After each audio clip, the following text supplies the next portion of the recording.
Hello again, and welcome to War Stories, behind the scenes tales from the front lines of the media. I am your host, Tom Curley. Welcome to the show. For those of you that are tuning in for the first time, where the hell have you been for the last 20 episodes? Shame on you. Uh, and I probably this is where I should be explaining what the show is about, but screw it. Look at previous shows. And of course, here's the other Yahoo that does this stuff with us. Veteran TV reporter Yahoo. Gary Armstrong. Gary Yahoo, two old I've Yahoos been called a. talking of I've been yes, called a telling Yahoo. old stories from the days that we were in. From the days that we were in broadcasting. So You can't say it, can you? you can't say it. We were in fact in broadcasting. So Gary, how are you today? What's new? Doing doing okay. Yeah, hanging in there. This is where we have to pretend that it's next week and that we didn't literally just finish recording a show 10 minutes ago. So much Did we? time has Did we? passed. Yes, I think we did. uh, the greatest job ever is being a game show host. If for no other reason that they like only work 1 week a month and they'll shoot, like 25 episodes in a week, 5 episodes a Yeah. day. That's got to be so cool. Uh, and I never realized that when I was a kid. But you never, wait a minute. These people came back next week and they're still wearing the same clothes. and Right. and Right. they all remembered what the last question was. So it's weird. So anyway, last week we were going to get to some really funny stories, and somehow we managed to blather I on don't know what happened about about last other. week's show. I don't know what happened either. It just got away from us, but it was pretty funny. So this week, you said you got a story about Jack Lemon, right? Yep. Yep. Um, Jack Lemmon was a few years back, more than a few years back. This got to be the late '70s. I'm guessing. I honestly don't remember the year. I do remember Jack Lemmon was, he was a heavyweight movie star at that time. So he was being feted by the Harvard University Hasty Pudding Club. And that's a thing they do every year. Guys dress up as women and they do all kinds of wacko things to welcome the movie star of the day of the year.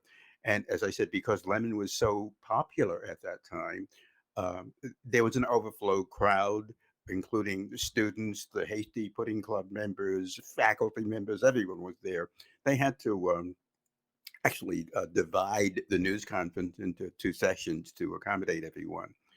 I managed to get myself into both of them.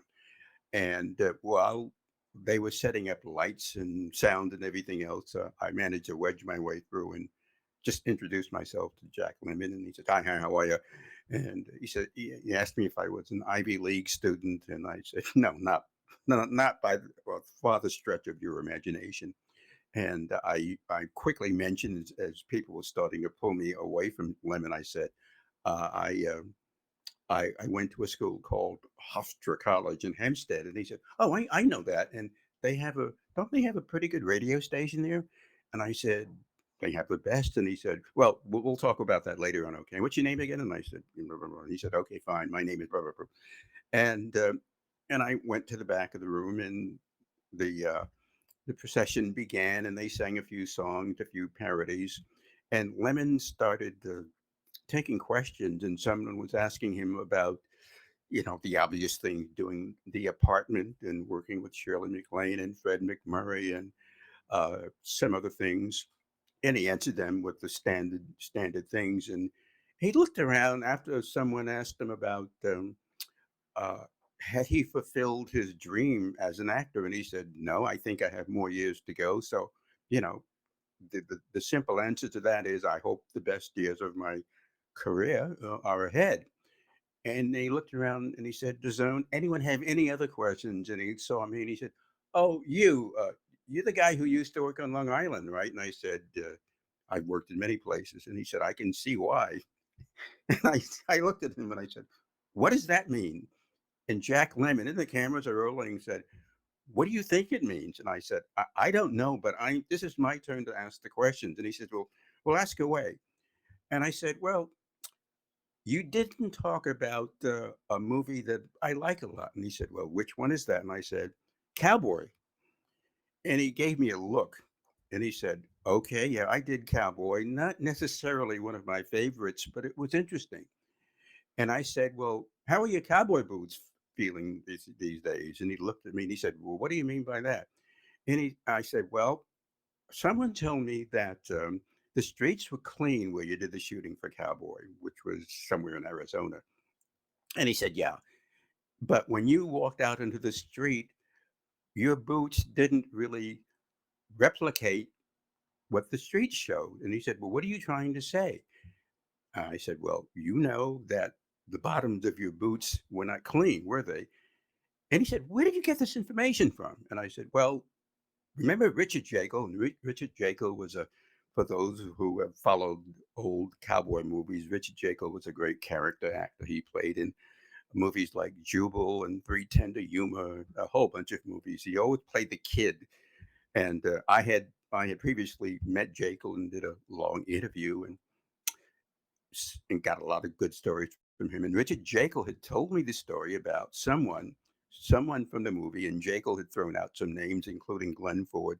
They were pranking Jack Lemmon. So when he went inside to put on his costume for the scene they were about to shoot, somebody grabbed his cowboy boots and put horse manure on the bottom of it. And then they left the boots for Jack to put on. And of course, as he was going out to shoot the scene, he just put the boots on without thinking about anything. And apparently, as he was walking out to where the scene was set up to be shot, he could smell that his boots didn't smell right. And he started yelling, who put the shit on my boots? And Glenn Ford apparently just grinned and looked at Richard Jekyll. And then Richard Jekyll looked at Brian Donlevy and they blamed some new guy who was a bit player or something like that. And Jack Lemmon said, wait, I can't wait, do this. And the director said, you're on now, Jack. So he went out and they shot the whole scene. And everyone kept walking around out of camera view with their noses saying, Lemon stinks, lemon stinks. He blew his first take because of all that was going on in the background.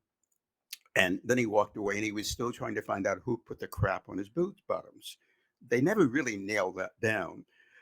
And the story went around Hollywood about Jack Lemmon being pranked, and he always liked to lowball it. So, having been brought up again all these years later, Jack Lemmon said, I really wonder what your source is. And I told you, Richard Jekyll. And he said, well, I know Jake, and Jekyll's nickname was Jake. So I said, you have to figure that this story is true if it came from Richard Jekyll. And he said, okay, good enough. And I said, well, now that we're past that, Mr. Lemmon, or should I call you Ensign Baby? And he said, Ensign Baby? Where did that come from? I said, what movie do you think it would come from? And he said, well, I did a movie called Ensign Pulver. And I said, yeah, but before that, you did a movie called Mr. Roberts, right? And he said, yeah, yeah. Wasn't that fun? And he said, yeah, but I was working with all of these older actors. And I said, well, someone told me that you were a little bit hesitant working with them and that you had to be coddled a little bit. And he said, well, who would tell you that? And I said, who did it? Who did it? You did it. Don't stand there and lie to me. Confess it. And he smiled and he said, did you talk to James Cagney? And I said, yeah, yeah. James Cagney talked me up when I was on Martha's Vineyard getting off the boat. He pulled me aside and told me some stories. And he said, what, young man, I know reporters are known to gild the lily a little bit, but are you telling me that James Cagney talked to you and told you about Mr. Roberts and told you about how I behaved? And I said, I'm a reporter. I get my stories. I get them straight. People talk to me. And he said, well, this is, I thought this was the Hasty Pudding Club Award. I thought this was going to be a lot of fun. And you're bringing up all of the stuff in my background that I don't normally talk about. Did Cagney really tell you that? I said, yeah, yeah. I was at his place on the vineyard and we were having coffee and blah, blah, blah. And he even offered to let me ride one of his horses. Did you ride one of his horses? I said, no, I couldn't ride that well. And he said, well, that was smart. Damn, you talked to James Cagney? And I said, yeah, I did. Why did that surprise you? And he said, well, no one ever really does that. But let me tell you, James Cagney is very careful about what he says and to who he says it. And I said, well, that may not necessarily be true, Mr. Lemon. And then he goes to the piano and goes, James Cagney talked to you, Gary Armstrong? And I said, you got it right. And he goes, yeah, da da da da, yeah, da da da da, yeah, da ragtime, ragtime Joe. And I said, that's not what James Cagney said. You said, wait a minute. You just said James Cagney was telling you about all the things I do. He knows, because Cagney was still alive at this point. Cagney knows that I like to do ragtime. And I said, well, isn't that funny that I think he's got a movie coming up called Ragtime? And Lemon said, wait a minute. You're just leading me behind here. You're just trying to confuse me. And I said, I think that's a take. And I thank you very much, Mr. Lemon. And he goes, okay. Oh, Ragtime Caballo. Are you satisfied? I said, golly, Jack Lemmon, you are a pro. And he just looked at me and said, we'll see each other again.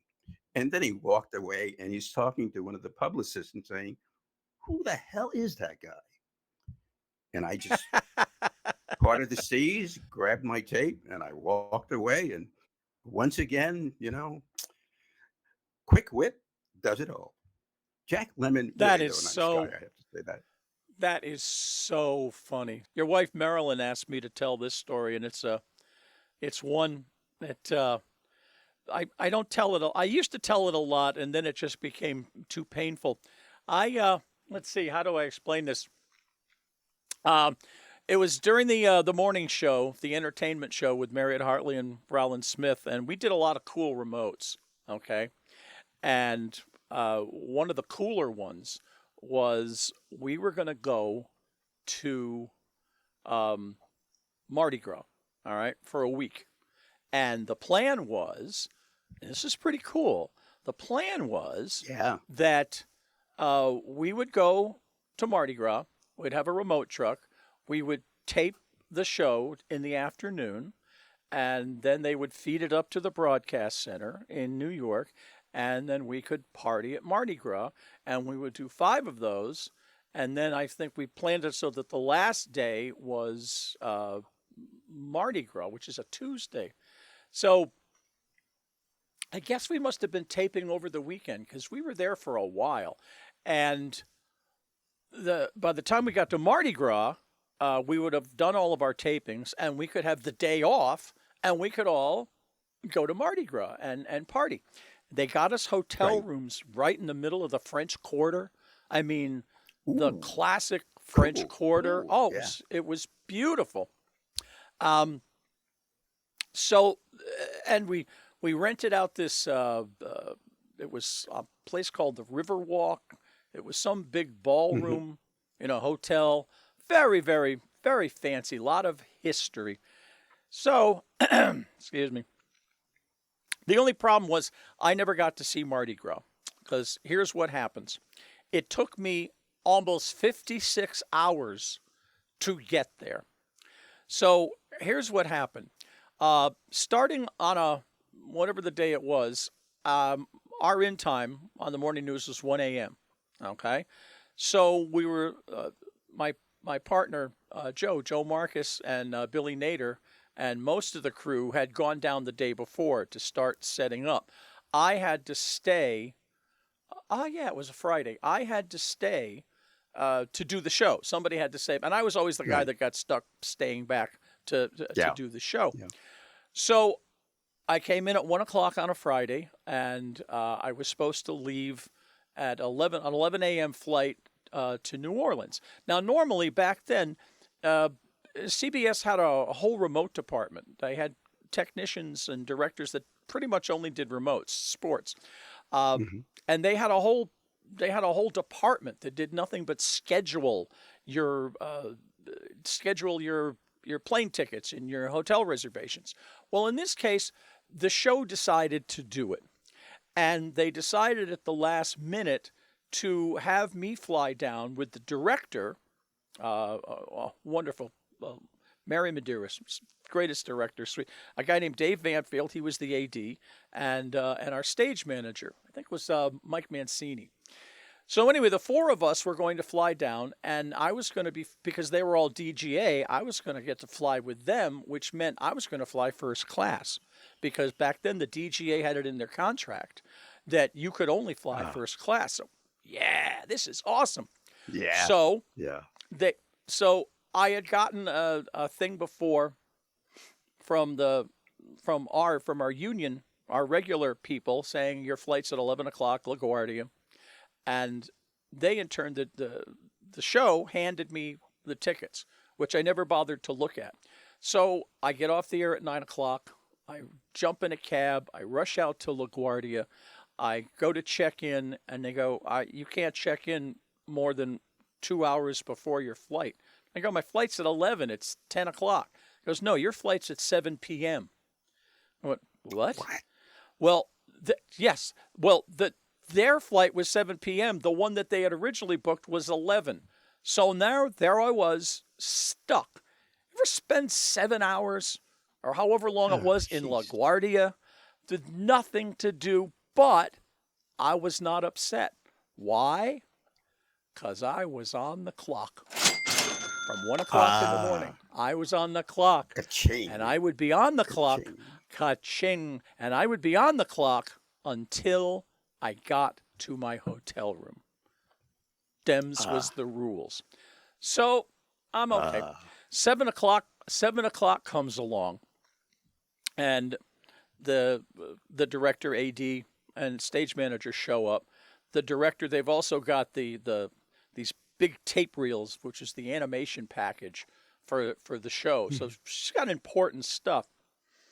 And we get on the plane, and we're in the air, and the pilot goes, we're having to sorry, ladies and gentlemen, we're going to make an emergency stop in Richmond, Virginia, because we need to get gas. And I go, aren't you supposed to check that kind of shit before you leave? Oh, wait, you talk. Yeah, well, if she decides to push over to the Great Lakes, it could get plenty soupy. Uh-huh. And what about that southern route around Tulsa? I double-checked the terminal forecast, and winds aloft. High and far ceilings all the way. Where do they top out? Well, there's some light scattered cover at 20,000, icing around 18. I mean, nobody looked at the gauge. Well, it turns out there was a huge storm in Atlanta, and all the flights were backed up because that's where we had a pit stop in Atlanta. Okay, a layover, and all the traffic was backed up so long that they realized they were going to run out of gas. So we stop, we get gas, and now we land in Atlanta at 4 o'clock in the morning. Our connecting flight, we missed it by like 3 hours. So now there it is. It's 4 o'clock in the morning at the Atlanta airport. Everybody's gone. There is no airline personnel to help us. We're sitting there stranded in this giant empty corridor. So they're all upset, and I'm upset, but not really, because I'm still on the clock. Right. Yeah. So we try to find a hotel. Well, we found the hotel had one room. So here it is. This is one room, and you've got Mary, Dave, Mike, and me on a double bed. We're trying to get like an hour's sleep, but we're just laughing too much because this whole thing is just too absurd. So we get up early, and there was a standby flight at 7 o'clock. So we put the director on the plane with the animation, thinking it was more important for her to be there. And then we waited. We waited, and we waited. At 11 in the morning, there was a flight that was available that happened to be the same flight that the executive producer, the senior producer, and all the talent were on. And they go like, what are you guys doing here? Now, meanwhile, we've got 2-day-old beards. We haven't been to sleep for 24 hours. Everybody's griping except me. I'm smiling because I'm still on the clock. Okay? So I love it. we get on the flight, and we get there, and they had a limo set to take them all to their hotel rooms in the French Quarter. Right. So of course they said, Tom, come on, we'll give you a ride. I was supposed to be at work 9 o'clock the day before. I was supposed to be on site working, but they said, go to your room and relax, just decompress, and then come over later. So it was Mardi Gras. Well, the parades were going on, days before. The limo couldn't get within a half a mile of the French Quarter. So I had to walk about a half a mile with my suitcase, and I get to the French Quarter, and now I'm really exhausted. And they go, I'm sorry, but there's no room here for you. There's no reservation under your name. So now I've got to take my luggage, and I've got to walk another half a mile down to the Riverwalk to where the crew is to find out what the hell's going on. And it was this point when I got there, and they looked at me and they said, what are you doing here? That was the point that I sort of lost it. And I just started screaming, I've been asleep for 48 hours. This is ridiculous. And I just went on and on and on. Well, it turns out it turns out that the room was under the manager's name. So they got it all straightened out. I went back. I had an evening. I was able to go out very, very briefly and see a little bit of Mardi Gras and New Orleans. Right. So then the next day, we start to tape the show. All right. Well, what we thought would be a slam dunk, on the first day, it took over 5 hours plus to record just the first show. So much so that, and then we had to do it in pieces. And so at the end, we had to edit. This was supposed to be, live on tape, aired as live. Well, we had to do extensive editing, and we had no editing gear. We just had 2 tape machines in the truck. So we had to do the most primitive editing you can imagine, which took hours. In specific, it took all night. All night. We finished, we didn't even have time to ship the show up to New York, to the broadcast center.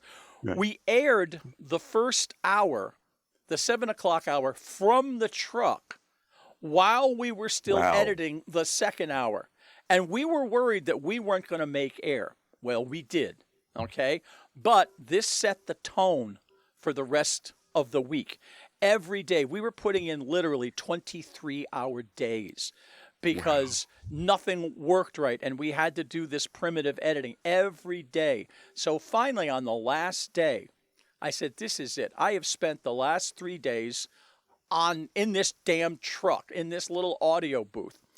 I'm going to go out and see Mardi Gras. So I leave the truck, I go to a shirt store, and I buy a Hurricane. Everybody in New Orleans sells booze. Yes. So I get my drink. Yes. I get my drink, and now I'm ready to enjoy Mardi Gras. And it happened to be at midnight, Wednesday. Now, you know what happens in Mardi Gras on Wednesday at midnight? Mardi Gras is over. It is now whatever the actual religious holiday that is celebrating, Lent or something. And the police, and on horses and in cars and street cleaners are going up and down the streets, just throwing people up. Get the hell off the street. These same police who were so friendly and nice for the last 5 days now are turned into stormtroopers. Yes. And so I never got to see Mardi Gras. So the kicker to the story. So here's the thing. Here was the thing. I was on the clock literally the entire time. Okay? And when you added in breaks, when you added in breaks and meals that we missed, we were putting in 28-hour days. To which the broadcast center would call us and say, you can't charge 28 hours. There's only 24 hours in the day. We went, yeah, well. So I got a call from I got a call from the union. All right. Got a call from the union a couple of weeks later, and they said, Tom, congratulations. We think you hit the record. I said, for what? I said, you have the single largest 1 week paycheck in union history. So and it was. Matter of fact, they had to pay us for 2 or 3 weeks afterwards because there was just so many fines and fees I love it. and stuff. So yeah, so to this day, people go, you ever been to Mardi Gras? And I go, yes and no. Oh, that's amazing. I know. I'm getting a little bit of a Woody thinking about your paycheck. That's how my brain works. Yeah, so I know. So we had another story that we're not going to get to because we did it again. We blathered our way through another half hour. Your story is amazing. Just really, really amazing. How many Excedrins did you go through? Oh, did you have a headache? More than I could count. No. It was, most of it was fun. I mean, we did a whole bunch of bands. I mean, it was crazy. We had to improvise. We're doing all this stuff on the fly. We must have gone through a dozen audiences because they went on for so long that people would wander in and then they would wander out. Now, the beauty of it was Mardi Gras and everybody was dressed up in costumes with masks on. So you never knew that the audience that you started with was completely different from the audience that you ended with. And, it didn't matter. So that was fun. But no, that was it. And speaking of it, we've done it again. We've wasted another half hour. Congratulations. Of course, let's quickly go through the plugs. Serendipity Seeking Intelligent Life on Earth, your wife's blog, we all contribute to. You can get all of the episodes of Media War Stories there, as well as on YouTube, of course. Our sister podcast, Get Off My Lawn, with me, where we talk about life, the universe, and everything. We're not sure what the answer is, but it could be 42. A half-hour radio show, the cult syndicated hit from the 70s is still here. And, of course, Voicecapes Audio Theater, my theater group, for the best in audio theater and drama. So, Gary, that's it. We did it again. See ya next time.